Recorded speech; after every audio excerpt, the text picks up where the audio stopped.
పల్నాడు జిల్లా మాజీ ఎమ్మెల్యే పిన్నెల్లి రామకృష్ణారెడ్డిపై మరో కేసు నమోదైంది. ఈవీఎం ధ్వంసం కేసులో ఆయనను బుధవారం అర్ధరాత్రి మాచర్ల జూనియర్ సివిల్ కోర్టు లోపలికి తీసుకువెళ్తున్నారు.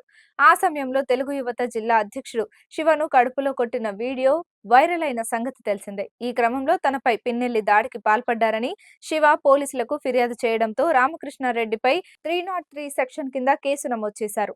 ఆంధ్రప్రదేశ్ సార్వత్రిక ఎన్నికల పోలింగ్ రోజున పల్నాడు జిల్లా పాల్వాయి గేట్ పోలింగ్ కేంద్రంలో ఈవీఎం ధ్వంసం, ఎన్నికల అల్లర్ల కేసులో పిన్నెల్లి రామకృష్ణారెడ్డి అరెస్ట్ అయ్యారు. ఆయనకు మాచర్ల కోర్టు 14 రోజుల రిమాండ్ విధించింది. అయితే మాచర్ల జూనియర్ సివిల్ జడ్జి ముందు హాజరుపరచగా న్యాయమూర్తి నెల్లూరు జైలుకు తరలించాలని ఆదేశించారు. అయితే పిన్నెల్లి అరెస్టుతో మాచర్ల నియోజకవర్గంలోని తెలుగుదేశం పార్టీ కార్యకర్తలు టపాసులు కాల్చి సంబరాలు చేసుకున్నారు. అయితే పిన్నెల్లిని పోలీసులు నెల్లూరు జైలుకు తరలిస్తున్న సమయంలో టీడీపీ కార్యకర్తలు కూడా అక్కడికి చేరుకున్నారు. రామకృష్ణారెడ్డికి వ్యతిరేకంగా నినాదాలు చేశారు.